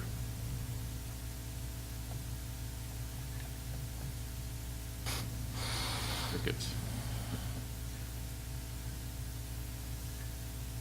What do we want to do? Ms. Vieira. I just have to say that I think since we began this, we've never had a single public comment. So, but we are being forced to move forward and do this. So I guess at this time, we pick which one we like. Is that where we're at? And make a recommendation of which one of these 4 maps we feel represents us, or what do you want to hear from us tonight? We need to review the maps and decide. Go ahead. If I may, if there are any modifications or tests or additional maps or revisions you want to see, that's what we're going for tonight. If one of the maps is crazy and you want to eliminate one of the maps tonight, you can certainly do that. But you are required to have two hearings on the draft map, so there will be one more hearing, and then you actually choose one map. Actually, Mr. Mayor, for the benefit of the council, the recommendation is in the packet. The recommendation is to open the hearing, which we've done, close the hearing when we've gotten input, and third would be to set forth the fourth public hearing to review the final maps on September the 25th, which is the next council meeting. That would be the recommendation, and that would be the action item moving forward. So you'd be looking for a motion to that effect. And I'll make that motion. Mr. Creighton. Okay, still in comment mode. Let's, if you could, just for the fun of it, let's withdraw the motion for the time being until we can make it questions and answers. Okay, we're talking about maps. Some of you guys in here saw the maps on the screen. How many before tonight seen the maps? Anybody? So there's a big assumption that everybody at home or in town has looked at these maps and all this fabulous inputs going back and forth and this great dialogue. It's not happening. We're cramming this thing through. We're going to be picking maps and districts here real quick. And I think the majority of people that are exposed to this tonight and they've never seen the maps. They don't even really understand what we're about to do, to go from a citywide election where you can pick any councilman and represent you at large to you only get one person in this colored area. Only that person is going to, you could vote for. You can't vote. You hate this person over here, you can't vote by that person out. It's going to a whole different direction. So I don't see, I assume there was going to be some maps on the wall, there's going to be some dialogue and some stuff up on the website and shared out in our community newsletter. I haven't seen any of that, and I'm deeply concerned that we're going to protect a class of people that, rightly so, whatever the government said on that, but let's do this correctly so they even get input, because how do I know that we're getting into those 2 neighborhoods where the pockets are at? I bet you if I went over there, they wouldn't even know what we're talking about. And we're doing it for them. So how do we achieve that goal by running forward with this? Well, it's funny. I get interviewed by reporters a lot because of the 67 or 8 cities that have gone through this now. We've worked with over 60 of them. And reporters always say, is this law working? And I say, yes, the lawyers writing these letters and threatening to sue you are making millions of dollars. They say, well, I thought it was for representation of protected classes. And I say, well, I compare this law a lot to the Americans with Disabilities Act. Very well-intentioned laws, they went severely off the rails right off the bat. So when MALDEF or the ACLU or NAACP bring a letter, they're bringing the community. They're working with a neighborhood group that has concern, and they show up. When some of the private attorneys send these letters, this is a very common situation where you don't get any input because to the degree they have anyone that they're citing locally, that person often opposes the idea. Unfortunately, the state in its wisdom gave us 90 days. And they said if you take more than 90 days to hold 5 hearings, then Mr. Shankman or whoever the private attorney is sending the letter can sue you. And the moment they sue you, you're looking at $150,000 to settle if you settle that day. So it is a very unfortunate, very poorly written law that does not give us the time to do what Merced was able to do before this law was in place. Or, I mean, in Modesto, I think we took 16 months to go through this process or something like that. That is obviously preferable. Obviously, we want to get the maps out there. We want to have people going out to the meetings. Unfortunately, the state has set this 90-day limit, so anything we do is going to expose the city to the litigation. Some cities are taking that risk, but knowing that they're taking a big risk. And I entirely agree with you. I love working with the community and getting maps out and getting the community involved and letting them draw maps, but our time is somewhat tied by the state on this, unless the city is willing to risk missing that safe harbor. I would add to that, if I just could for a moment. We can move this forward to the September 25th meeting and give direction to your staff to post all 4 of the maps, the maps that have been presented tonight, in prominent places at City Hall and on the city's website, so that we can get and solicit their input at the September 25th meeting. Nothing says you have to take final action on September 25th other than the safe harbor provisions that we talked about. And I've consistently told you what the law requires, and then I've given you my advice in terms of the practicalities of this. You should comply with the law, but you should also do this in a way that makes sense. And I heard questions about how the maps were composed, and those are legitimate questions that we should make sure we answer as part of this process and as it moves forward. But it would be my recommendation anyway that you move forward with this item to the 25th, with the understanding that in the meantime, we're going to undertake as much of a public information campaign as we can to make sure that the citizens and the voters of Atwater understand what's happening here, and make sure we post the maps in a way that we can solicit input from the public and hopefully have it prior to the 25th or on the 25th. And if we get to the point then where there's significant controversy about this, as there's been nobody to speak on it yet, but maybe there will be when they know a little bit more about it. If there is significant controversy on the 25th, then you can make a decision whether to move forward within the 90 days or whether to take the time to do it right. And I think you can tell from the tone of my advice what I think you ought to do at that point. But there's no harm in moving it forward tonight to the 25th from where I sit. I would only note also, we're going to have a town hall meeting on the 19th, and this could be a pretty good vehicle for us to go ahead and maybe take these maps and blow them up, so to speak, and go ahead and make them more visible.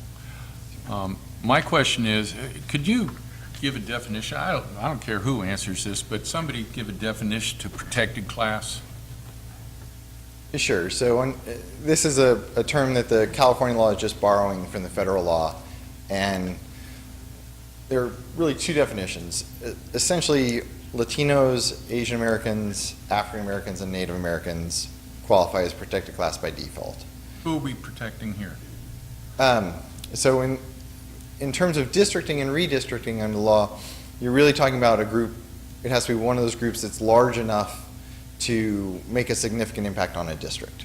So your African American, your Asian American, and Native American populations are so small that whether you're at large or districts is not going to impact their voting strength. There's not going to be an African American council district. So here we're really looking at Latinos. There is a small escape clause in the law that any other group could qualify if they can show that they've been barred access to voting. So I only mention that because in the Modesto case, when Modesto fought over whether the law was constitutional, the judges ruled that it was, in part because whites and every other group could qualify. And I don't think they entirely grasped that they could qualify if you can show that some action has been taken to bar that group from voting. But essentially, those four groups, Native Americans, Asian Americans, African Americans, and Latinos, that record is long established nationally, so they qualify wherever they are. Okay. All right, so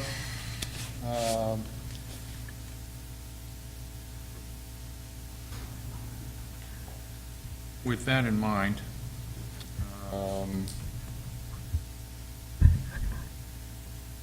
would somebody like to make a motion here for bringing this back on the, Mr. Vineyard?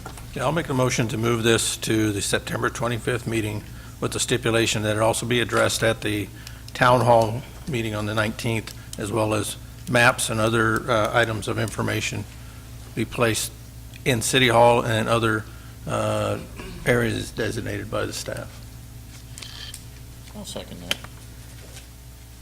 Is there any other comments or questions? Mayor, if I could just Yes. add one comment too.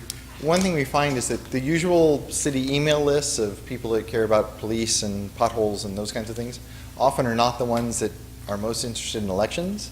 So we do often encourage council members who are much more in touch with those that may care about campaigns and don't care about potholes to share the information with your own outside lists as well once the city sends it out officially. So that helps get attention to those that might care more. I'd also like to, if you don't mind, Mr. Vineyard, include this to the website also. Oh, yes, absolutely. Okay. Mr. Creighton.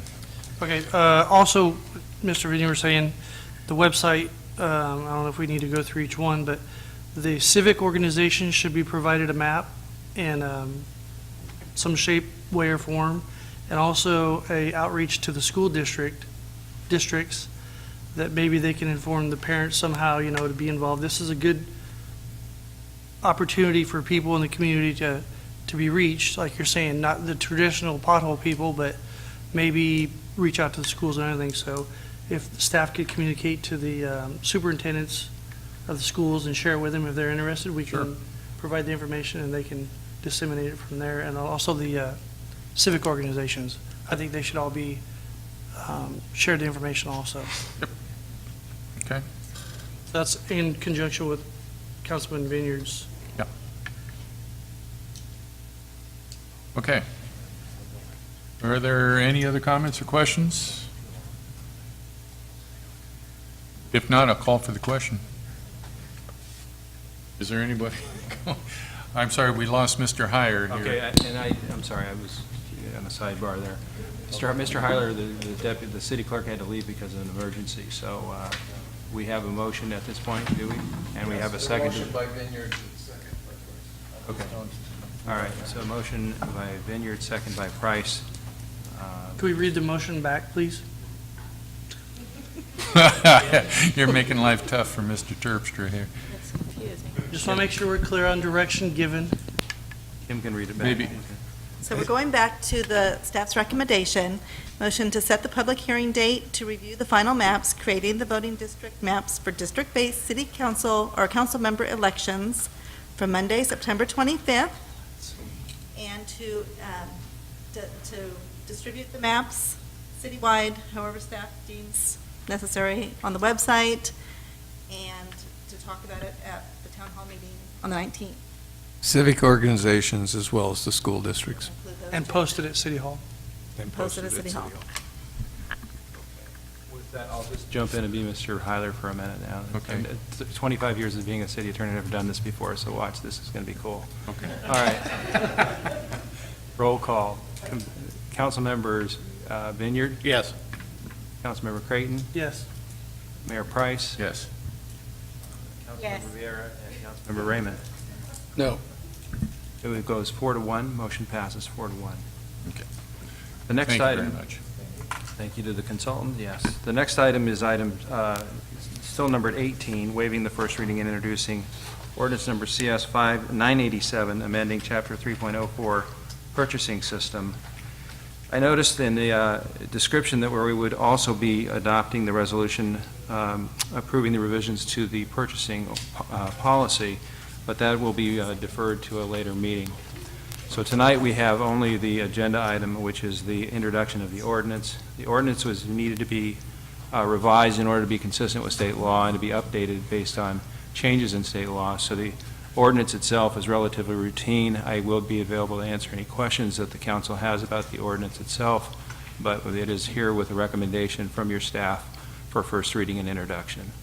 And you can open the public hearing at this time, take testimony, or I can answer questions that the council may have about the ordinance itself. Okay, does anybody have any questions for Mr. Terpstra? Mr. Creighton. This is a general question. We spoke earlier about a road we want to pave and reconstruct, and while we did that, we gave the dollar amount out.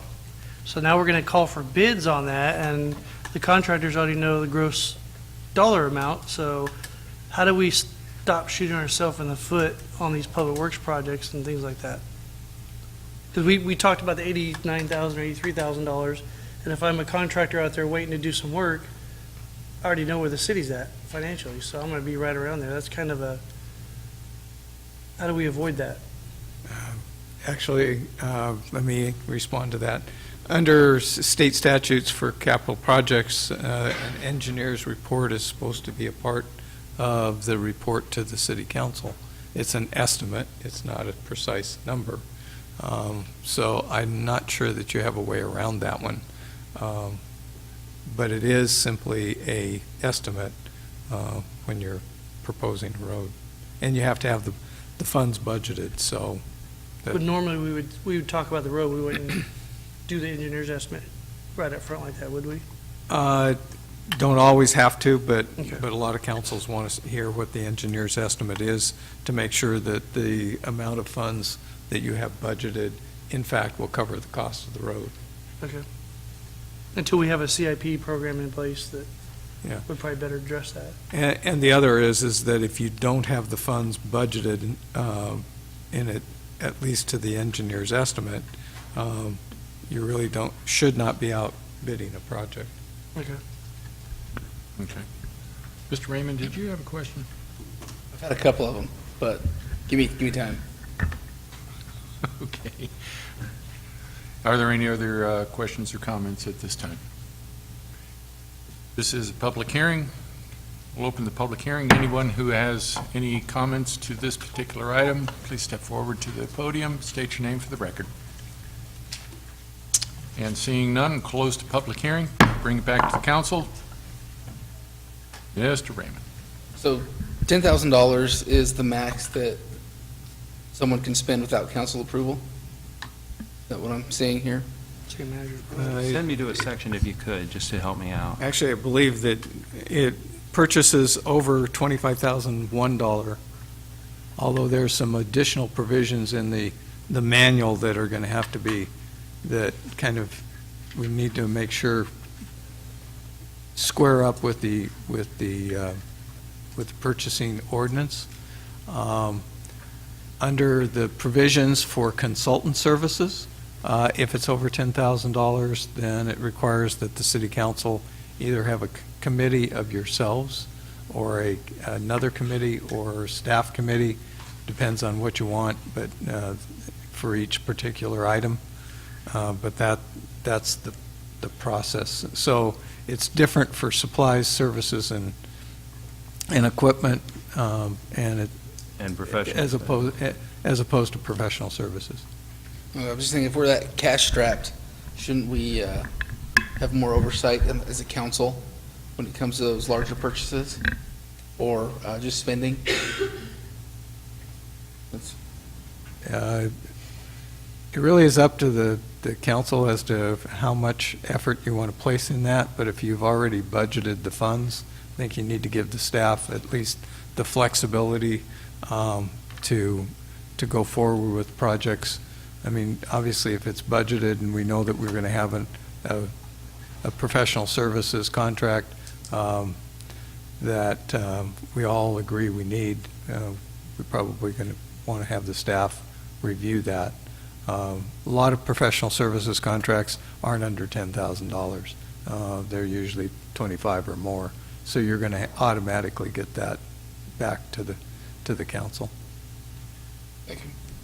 Yeah, one of the things, I agree with you, Brian, on that, and, oversight is absolute, I agree with you, but I'm also thinking about, we're self-insured, so if we had a fire truck get damaged or a police car get damaged, something along those lines right there, would that really need to be something that we would have to do, because something like that, we can get to $10,000 real quick, repairing a police car or something that's been involved in a wreck, so.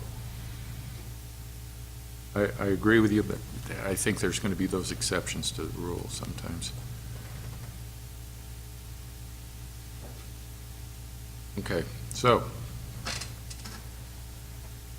what do we want to do? Okay, so basically what we're asking, and I'll explain why we're only doing a portion of this.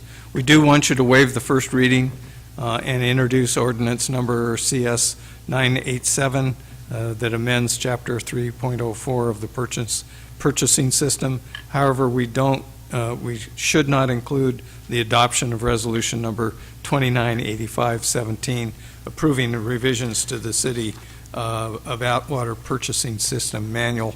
There's actually what happened between the publishing of this ordinance and this evening is we had a meeting with our auditors. They had a number of issues that they felt needed to be taken care of, and the three items were, so I will go through them. Actually, there were four, but I think the one has been taken care of with the manual as it's written. Employee reimbursements, purchasing card policy, and employee cash and personal pay for items and its reimbursement policy. And so we need to have a little more specificity in how those will be handled. I think the manual does a pretty decent job, but I think we just need to run it past the auditors so that they feel that we've completely responded to their concerns. We will bring back the purchasing manual just as quickly as we can. Obviously, we've got limited staff, but we'll try to get it back as soon as we can. Okay.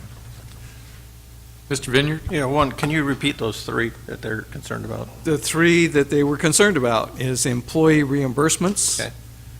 purchasing card policy, employee cash and personal pay reimbursement policy, and actually the fourth one was credit card issuance policy. We're going to have enough, we're going to have additional information by the time we have the Audit and Finance Committee meeting at the end of this month where you could address these. I certainly hope so. Okay. Thank you. And Mr. Mayor, we're under no time pressure with respect to this particular item, so the council can introduce the ordinance or they can continue the item pending resolution of some of those other items. So I don't know how the council. Yeah. I want to just, because I'm not comfortable with this yet at this time, there's just too much Right. review. So I want to take this item and also make a motion that the rest of the agenda with this item be moved to the next meeting. We had lost an hour and a half with our ceremony. We've lost our clerk. Brian lost his computer. I'm at 1%. So we're starting to kind of run out of power up here, so. Okay, well, would you just like to take the whole item and defer it? Take the whole item and the rest of tonight's agenda and defer it to the next meeting. Well, this is the last item on the It is, agenda. okay. Okay, so you put that in the form of a motion? Yes, I make a motion that we move this item to the next meeting. Okay. Second. Okay. Call for the question. And let me clarify, we have had the public hearing on this item. We can dispense with the public hearing on this item if that's what the council wants to, with the understanding that the council can always take input as under the Brown Act, but the public hearing would be closed. Okay. Thank you. Okay, so, Mr. Terpstra? Oh, sorry. Mr. I'm the clerk. We don't have to call, okay. All right, Councilmember Raymond? Yes. Councilmember Vineyard? Yes. Councilmember Vieira? Yes. Councilmember Creighton. Yes. Mayor Price. Yes. The motion passes 5-0 to continue the item with the hearing closed. Okay, Next item is councilmember comments. number 20. Item 20. Mr. Raymond. I would like to thank Mrs. Dash and everyone else that helped make the ceremony a success today. Always remember the fallen. It's also my grandma's birthday, so it's a happy birthday to my grandma. And I was going to go on a rant, but I'm tired. So you guys are spared. That's it. Rand? Okay, Ms. Vier. Nothing tonight, thank you. Okay. Mr. Vineyard. I want to echo Councilman Raymond's thank you for everything that was done today out there at the community center. I think that's an excellent location for it. I think it should be there permanently. And I also want to welcome Battalion Chief White. And you're taller than the other one, so that'll be nice. Oh, man. But welcome aboard. Short man syndrome. Mr. Creighton. Just wanted to say thank you for the 9/11 ceremonies today. Great job. Very proud to be part of that. It was Atwater proud, and it was a very moving experience. A lot of people had loved ones that they lost that attended the ceremony. We had the Highway Patrol, the Sheriff's Department, CAL FIRE, local police, Riggs Ambulance. We had military personnel there. We had the Atwater prison members there. We had a great showing and a great event. And I think to reiterate that that's what America's about, coming together, and we're doing that with both Irma and Hugo, with the hurricanes in Texas and Florida, and we'll always be strong. So very proud of that event and proud of Atwater. Yeah, I don't think I can add a whole lot more to that myself. It was something that unfortunately we need to do every year. Very unfortunate circumstances led us to all to that, and yeah. The one thing I wanted to bring up also is, believe it or not, as hot as it is even, winter is just around the corner. It really is. And one of the things that I don't know if you see it in your neighborhoods or not, but all of a sudden we're starting to see, at least on my street, there's a lot of leaves starting to fall for whatever reason. But in any case, that leaf stuff is always kind of a source of irritation with me, just a little bit, because you know, the thing of it is that when it finally starts to rain, those leaves, if they're not dealt with properly, they clog up the drains and everything. Next thing you know, we're paying overtime that we really shouldn't be paying out. So I'm asking residents, you know, I'll tell you what I do. True story.